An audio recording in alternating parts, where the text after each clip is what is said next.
Salut, moi c'est Abaliman, si tu me découvres aujourd'hui. À travers cette chaîne Destination Réussite, on parle de développement personnel, on parle de finances personnelles, on parle de l'entrepreneuriat. Donc, moi je suis convaincu que c'est ces trois thématiques qui sont le plus importantes aujourd'hui en vogue, qui vont nous permettre en tant que vraiment Africains de pouvoir sortir de la tête de l'eau, en tant qu'Africains de pouvoir réfléchir autrement, en tant qu'Africains de pouvoir changer de paradigme. Donc, si tu es intéressé par cette thématique, je t'invite à faire deux choses. La première des choses est celui de pouvoir s'abonner sur cette chaîne. Abonne-toi à la chaîne. Va dans la petite truc, tu vas trouver subscribe ou bien abonne-toi. Et puis tu cliques abonner. Et puis maintenant, il y a la petite cloche de notification qu'il faut cliquer là-dessus pour que tu sois au courant des vidéos que je poste. Là, ici, on ne te vend pas de formation. On te donne des pépites, c'est-à-dire des petites pipettes, des conseils et des astuces qui vont te permettre de s'en sortir. Ce sont des astuces et des conseils que vraiment j'ai payé pour avoir ça. Ce sont des conseils et des astuces que je me suis formé pour avoir ça. Ce sont des conseils et des astuces que j'ai appliqués. Par rapport à un enseignement quelconque, j'ai appliqué ça. Il y a de cela 5 ans, 6 ans, je suis dans la merde. Et dès que j'ai commencé à appliquer ces conseils et ces astuces, j'ai commencé à pouvoir vraiment avoir des résultats. Voilà pourquoi je me propose de partager avec toi ces petits pipettes-là, qui sont vraiment des pipettes très très importantes à pouvoir mettre en place, qui sont des pipettes qui vont te permettre de comprendre la valeur exacte de ce qu'on appelle le développement personnel, la valeur exacte de ce qu'on appelle l'entrepreneuriat et la valeur exacte de ce qu'on appelle finance personnelle. Finances personnelles parce que mes finances sont dans la merde il y a de cela quelques années, et grâce à ces petits conseils de finances que je divulgue dans des petites séries de vidéos qui m'ont permis de pouvoir s'en sortir. Donc n'oublie pas, abonne-toi à la chaîne, active la notification, la petite cloche pour que tu sois au courant des vidéos que je poste. Et la deuxième des choses à faire est celui de partager. Si tu regardes ça sur Facebook, si tu regardes ça sur WhatsApp, si tu regardes ça sur LinkedIn, si tu regardes ça sur YouTube, partage pour que ça atteigne au maximum de personnes, pour qu'on arrive à avoir l'impact nécessaire qu'on cherche. Donc, aujourd'hui, je vais partager avec toi quelques attributs qui sont très importants à pouvoir comprendre. Parce que si tu veux être un entrepreneur, si tu veux te lancer dans la vie active, et d'abord, je t'ai demandé dans une vidéo que même ta vie personnelle, il faut le gérer comme étant une entreprise. Donc, chacun est vraiment leader à son niveau. Un parent, c'est déjà un leader. Une maman, c'est déjà une leader. Un directeur quelque part, c'est déjà un leader. Un chef de canton, c'est déjà un leader.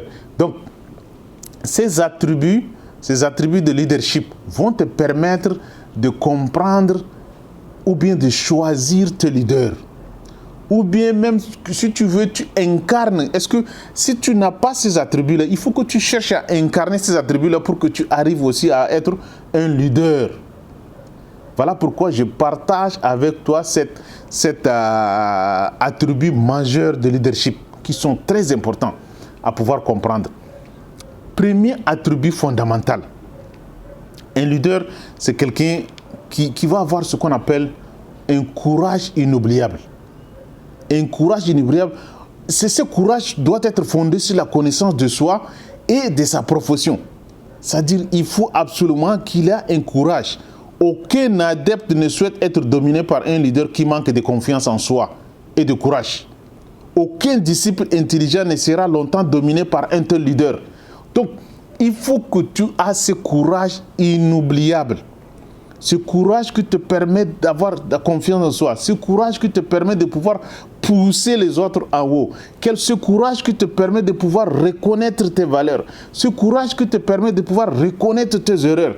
C'est-à-dire, il faut d'abord comprendre. Il y a deux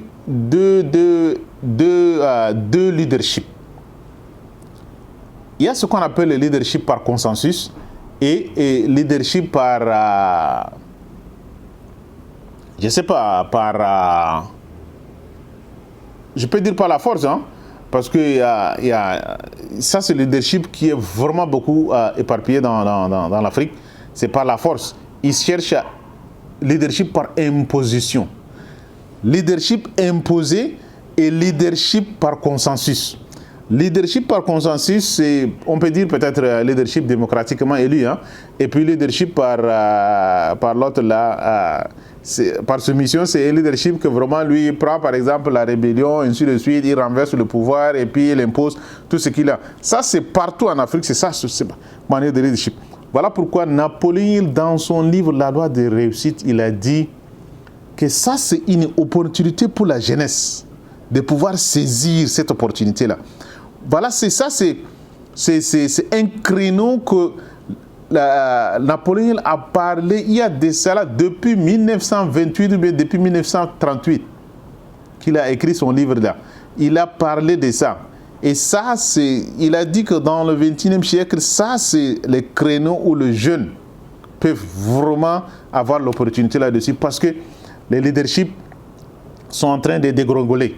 Et puis, les systèmes de leadership sont en train de pouvoir vraiment sortir du cadre normal de leadership. Donc, voilà pourquoi la jeunesse peut saisir cette opportunité-là pour se former en leadership et prendre le dessus. Ça, c'est un créneau qu'il faut vraiment exploiter ça. Si tu veux être un député, si tu veux être un directeur, si tu veux être un ministre, si tu veux être un politicien quelconque, si tu veux être un chef de parti quelconque, ça, c'est la partie à pouvoir considérer. Donc, considère ces attributs de leadership-là. Premier attribut, comme je t'ai dit, courage inoubliable.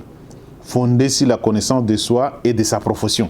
Qu'est-ce qu'il connaît, qu'est-ce qu'il incarne, ses valeurs, ce truc, tout, il doit en avoir ça. Ça, il faut avoir ça pour pouvoir vraiment se distinguer de ce qu'on appelle le leadership. Ça, c'est un des attributs les plus importants à avoir pour que tu sois un leader. Deuxième attribut qui est très important à pouvoir avoir, c'est ce qu'on appelle l'autocontrôle. Un leader, c'est quelqu'un qui se contrôle. Un leader, c'est quelqu'un qui arrive à pouvoir vraiment se ressaisir. L'homme qui ne peut pas se contrôler ne peut jamais contrôler les autres. La maîtrise de soi donne un exemple puissant à ses abonnés que les plus intelligents imiteront. C'est ça, il faut avoir cet autocontrôle. Parce que cet autocontrôle va te permettre de pouvoir prendre une décision, va te permettre de pouvoir vraiment comprendre les autres, va te permettre de pouvoir vraiment aller dans le sens positif, va te permettre d'aller naviguer tout autour de ces adeptes pour que tu arrives à mettre des choses qui sont importantes dans le futur. Donc, deuxième attribut très important, l'autocontrôle. Troisième attribut qui est vraiment un attribut très important aussi, un sens clé de justice. Parce qu'un leader, c'est quelqu'un qui a un sens de l'équité et de la justice. Aucun leader ne peut commander et conserver le respect de ses partisans tant qu'il n'y a pas ce sens clé de justice. Il faut un leader, ça c'est un attribut qu'il faut vraiment comprendre. Parce que ce sont des attributs dans lesquels, si tu te distingues là-dessus, tu comprendras que tu es un leader, ou bien tu veux devenir un leader, il faut avoir ces attributs-là. Un sens clé de justice. C'est-à-dire que si tu n'as pas ce sens clé de justice, tu n'as pas un sens de l'équité, tu n'as pas un sens c'est-à-dire que personne ne peut être commandé ou bien conserver le respect à la personne qui n'a pas un sens clé de justice. D'accord? Ça, c'est un attribut aussi à pouvoir considérer. Quatrième attribut le plus important, le sens de la décision décisive. Le sens de la décision décisive. C'est-à-dire qu'un leader, l'homme qui hésite dans ses décisions montre qu'il n'est pas sûr de lui. Donc, il faut que tu arrives à prendre une décision qui est décisive. Une décision décisive, c'est une décision qui change le parcours d'un État, qui change le parcours d'une nation, qui change le parcours de sa personnalité, qui change le parcours de sa famille, qui change le parcours de son institution. C'est ça ce qu'on appelle le sens des décisions décisives. Non? Il ne peut pas diriger les autres avec succès tant que tu ne montres pas. C'est-à-dire l'homme qui hésite dans ses décisions montre qu'il n'est pas sûr de lui. Donc, il ne peut pas diriger les autres avec succès. Donc, comprends ça. Ça, c'est le quatrième attribut qui est très important à pouvoir avoir pour que tu sois leader. L'essence de la décision décisive. Il faut que tu arrives à comprendre ça pour que tu arrives à incarner ce genre d'attributs pour que tu deviennes un leader. Le cinquième attribut qui est très important à pouvoir avoir, c'est des plans décisifs. Un leader, c'est pas un leader, c'est lui qui réussit. C'est-à-dire le leader qui réussit doit planifier son travail et travailler son plan. Un leader qui se déplace par conjoncture sans plan concret et précis est comparable à un navire sans gouvernail. Tôt ou tard, il atterrira sur le rocher. Donc, il faut avoir un plan. Voilà pourquoi je parle toujours, l'une des plus grandes attributs encore, comme je n'ai pas cité ici, c'est la vision. C'est-à-dire, si tu as des visions, il faut avoir des plans décisifs. Le plan décisif qui montre que tu es en train de suivre tes plans pour que tu arrives à réussir. Le plan qui permet de changer de pouvoir la direction d'une nation. Le sens qui amène ton parti à un autre niveau. C'est-à-dire il faut que tu aies de plans. Un leader qui réussit doit planifier son travail et travailler son plan. Un leader qui se déplace par conjoncture sans plan concret et précis est comparable à un navire sans gouvernail. Tôt ou tard, il atterrira sur le rocher. Un des attributs importants, il faut que tu aies ce qu'on appelle des plans décisifs. Des plans qui te permettront de pouvoir vraiment arriver à un but précis, à un niveau précis. Sixième, ça c'est un point qu'il faut comprendre. Parce que ça, c'est un attribut que beaucoup de gens vont croire que ce n'est pas vraiment un attribut d'un leader.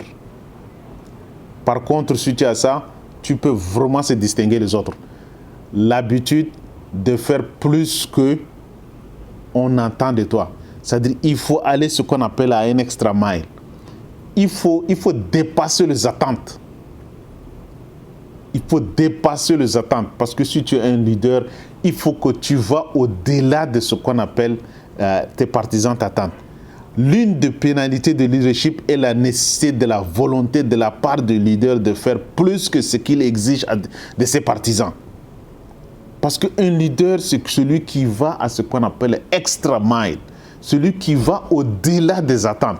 Pour faire comprendre à ses partisans que je suis au-dessus de vous, c'est moi qui donne la direction et voici ce que moi j'ai fait, vous pouvez aussi le faire. Ça, c'est un des attributs les plus importants à avoir.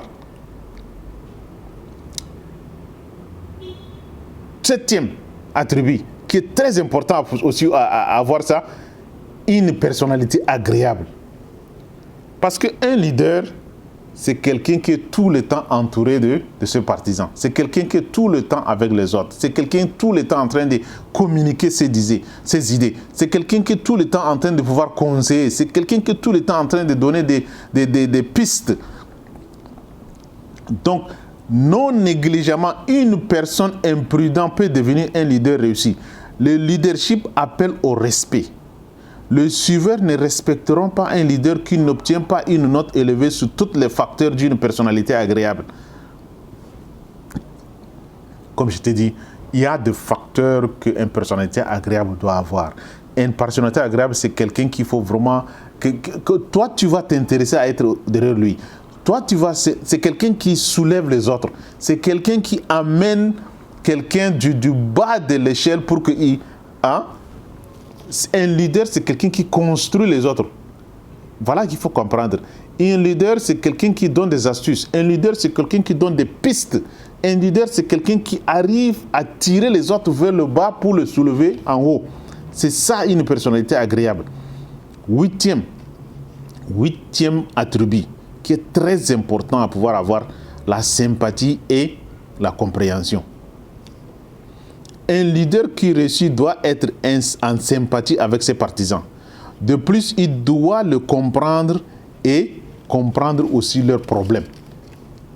Parce que si tu es en sympathie et en compréhension, c'est là où tu deviens une personne agréable pour que les gens soient tout autour de toi. Les gens vont te demander des conseils, tu vas leur guider, tu vas leur donner des astuces, tu vas leur donner des pipettes pour que les gens arrivent à s'en sortir, tu vas les aider. C'est ça ce qu'on appelle la sympathie et la compréhension. Donc, 9e attribut très important, un leader doit avoir ce qu'on appelle la maîtrise des détails. La maîtrise des détails. Parce que un leader, ce n'est pas quelqu'un qui prend des décisions dans le vide. Il faut qu'il y ait les data. Il faut qu'il y ait les data. Il faut qu'il y ait des données pour qu'il arrive à s'appuyer dessus pour prendre sa décision.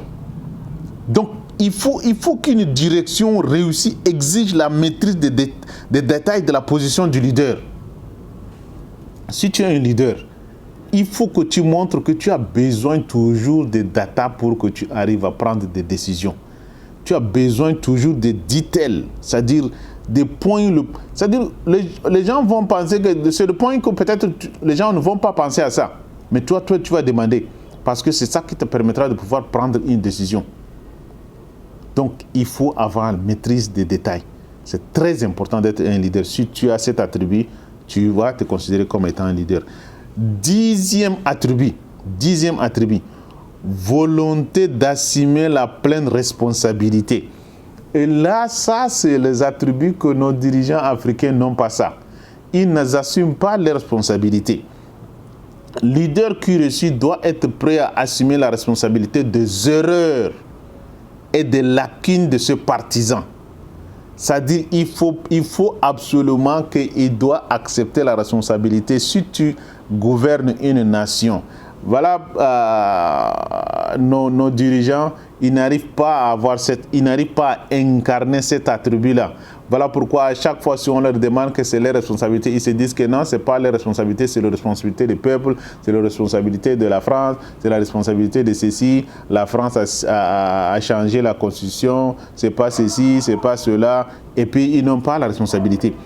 Un leader qui réussit doit être prêt à assumer la responsabilité des erreurs et de lacunes de ses partisans.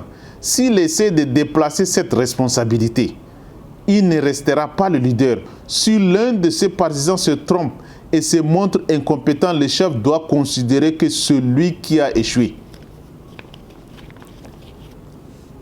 Ça c'est vraiment un raisonnement très précis qu'il fallait comprendre. La volonté d'assumer la responsabilité, voilà pourquoi je te dis dans une vidéo qu'il faut prendre ta responsabilité. Parce qu'il faut d'abord que tu incarnes cet attribut de leadership pour que quelqu'un d'autre doit... Il faut savoir vraiment être son leader, son propre leader, le leader de sa vie, le leader de ce qu'il fait. La responsabilité doit être à 100% à ton niveau pour que tu arrives à exceller. Il ne faut pas donner sa vie à quelqu'un pour que c'est quelqu'un d'autre qui dirige sa vie. C'est toi qui dois assumer ta responsabilité. Et maintenant, tu assumes la responsabilité de tes partisans. Si un d'eux échoue, cela veut dire que c'est toi qui as échoué. D'accord? Et le 11e et le dernier attribut, c'est la coopération. Un leader qui réussit doit comprendre et appliquer les principes de l'effort de coopération et être en mesure d'inciter ses disciples à faire de même. Le leadership appelle le pouvoir et le pouvoir appelle la coopération. Ah ça il faut que Mamad Kaka écoute ces petites vidéos-là. Parce que c'est très intéressant. Il faut que Mamad Kaka écoute ces petits discours-là. La coopération. C'est très intéressant. Parce que si tu es un leader qui ne comprend pas et applique l'effort de coopération, et puis en mesure d'inciter ses disciples à faire le même, il n'y a pas ce qu'on appelle leadership. Ça, c'est un des attributs les plus importants. Donc, le leadership appelle le pouvoir et le pouvoir appelle à la coopération. La coopération est l'un des attributs majeurs du leadership. Voilà les 11 attributs qui sont importants à avoir en tant que leadership. Il y a le courage inoubliable, il y a l'autocontrôle, il y a le sens clé de justice, le sens de la décision décisive, de plan décisif, l'habitude de faire plus que prévu, et une personnalité agréable, sympathie et compréhension, maîtrise des détails, volonté d'assumer la pleine responsabilité et puis la coopération. Voilà des attributs qui sont très importants à pouvoir avoir en tant que leader. Ça, ces vidéos, si tu veux être un leader politique, si tu veux incarner, si tu veux devenir un chef de parti, si tu veux diriger bien, comment on appelle ça, ta famille, si tu veux vraiment être un entrepreneur, si tu veux être vraiment quelqu'un à la hauteur de ce que toi tu fais, regarde ces vidéos et continue à regarder pour que tu arrives à déceler quel attribut tu as et quel attribut tu n'en as pas pour que tu arrives à en avoir. Parce que ça s'apprend. Ça s'apprend. Tous ces 11 attributs-là, ça s'apprend. Si tu n'as pas l'autocontrôle, tu peux apprendre comment se contrôler. Il faut avoir une discipline, il faut avoir changé de mindset pour que tu arrives à te contrôler. Si tu n'as pas le sens de décision décisive, tu peux apprendre à avoir des sens de décision décisive. Si tu n'as pas, par exemple, de plan décisif, il faut apprendre à faire des plans. Si tu n'es pas une personnalité agréable, il faut apprendre à être une personnalité agréable. Il y a des livres, il y a des choses qui sont là. Si tu n'as pas de sympathie, de compréhension, il faut que tu l'apprends. Il faut que tu arrives à apprendre à maîtriser les détails. Il faut que tu apprennes à pouvoir assumer ta responsabilité. Il faut que tu arrives à apprendre à être coopérant, c'est-à-dire coopératif avec les autres. La coopération. Donc, voilà ces 11 attributs qui sont importants à pouvoir en avoir. Ils sont très importants à incarner ça. Ça, ce sont des attributs de leadership. Ce sont des majeurs. Il y a beaucoup, mais ce sont des majeurs. 11 attributs majeurs de leadership. Et là, cette vidéo, il faut que tu l'écoutes et tu écoutes encore pour que tu arrives à déceler quel attribut j'ai, quel attribut je n'ai pas pour que j'arrive à être un bon leader. Parce qu'un parent, c'est un leader. Hein. Un grand frère, c'est un leader. Une maman, c'est un leader. Chef de parti, c'est un leader. Un entrepreneur, c'est un leader. Donc, il faut que tu aies tous ces attributs-là pour que tu arrives à devenir un leader. Donc, en passant, abonne-toi à la chaîne. Si tu as aimé cette vidéo, mets-nous un pouce bleu. Et puis, abonne-toi à la chaîne. Tu actives la notification afin que tu sois au courant de vidéos qu'on poste. Et n'oublie pas, partage au maximum pour que ça atteigne au maximum de personnes. Et l'attribut de leadership sont des attributs qui sont importants à pouvoir incarner. Donc, voilà les 11 attributs qui sont majeurs pour être vraiment un leadership compétent, un leadership qui arrive à pouvoir changer le paradigme, un leadership qui arrive à pouvoir changer la mentalité de ses partisans, un leadership qui arrive à changer toute une nation. Donc, il faut que tu passes à l'action. Regarde cette vidéo, décèle quel attribut tu as, quel attribut tu n'en as pas. Ça te permettra de pouvoir faire ce qu'on appelle le check-up personnel. Une auto-évaluation. Donc, comme ça, tu peux t'en sortir facilement. Donc, sans toutefois tarder, je te rappelle encore qu'il nous faut vraiment, comment on appelle ça, beaucoup de thumbs up, c'est-à-dire like it. Si tu as aimé cette vidéo, il faut apprécier et laisse-nous des commentaires et abonne-toi à la chaîne. Abonne-toi à la chaîne, c'est gratuit. Abonne-toi. C'est des conseils, comme j'ai dit, moi, je ne te donne pas un cours une formation payante. Je te donne des petites pipettes qui te permettent de pouvoir vraiment réussir ton niveau. Des petits conseils et astuces qui te permettent de pouvoir s'en sortir. Comme je l'ai dit, ce sont des conseils et des choses que vraiment j'ai payé pour avoir ça. Ce sont des conseils et des astuces que vraiment j'ai appris à travers certains livres. Ce sont des conseils et des astuces que j'ai mis en place et ça marche. Voilà pourquoi je partage ça avec toi pour que tu arrives aussi à en avoir ça. Donc, à bon entendeur, salut et à la prochaine. Et puis, n'oublie pas, mets les pouces bleus et puis commente et puis abonne-toi à la chaîne et partage. D'accord? Et bye bye.